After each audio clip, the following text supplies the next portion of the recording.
আমি সেই দেহেই তো থাকতে ভালোবাসি, তাই না? বলে জাগতিক জগতের এই যতই ঘর বাড়ি সাজাও, মন্দির সাজাও, কোনো লাভ হবে না যদি তোমার দেহ মন্দিরটা একবার সাজাতে না পারো। এই দেহ মন্দিরটাকে সাজাতে হবে। জয় জয় হৃদয় গৌর প্রেমানন্দ হরি হরি।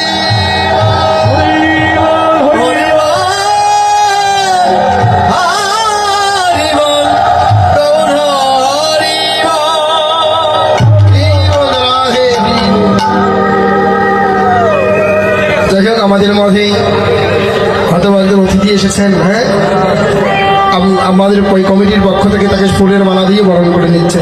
সবাই একটু জয়ধ্বনি উলুধ্বনি আর একবার জয় নিতাই গৌর প্রেমানন্দ হরি হরি।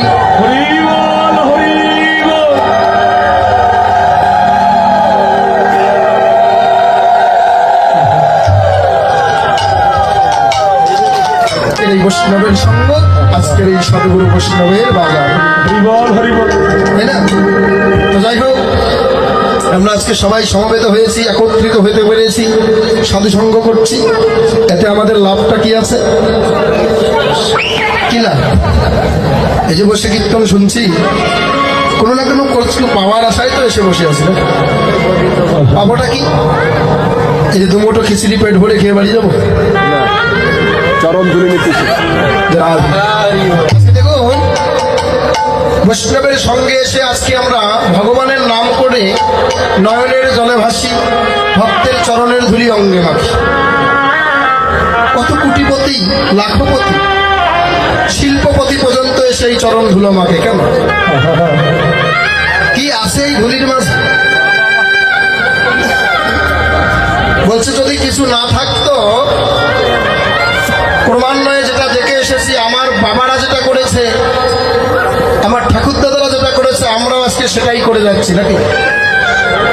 তবে কিছু না কিছু নিশ্চয়ের মধ্যে লোকায়িত আছে, কিন্তু আমরা সেটা উপলব্ধি করতে পারি না। কেন?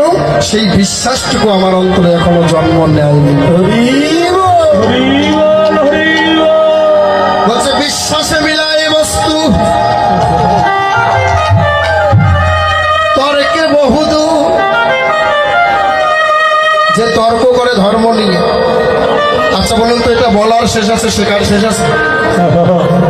এত জায়গায় কীর্তন হচ্ছে, কত কীর্তনীয় হচ্ছে, আর তার কোনো মানে লেখা জোড়া নাই, গুণেও শেষ করা যায়। কিন্তু কীর্তন প্যান্ডেলও ততই বাড়ছে, তাই না?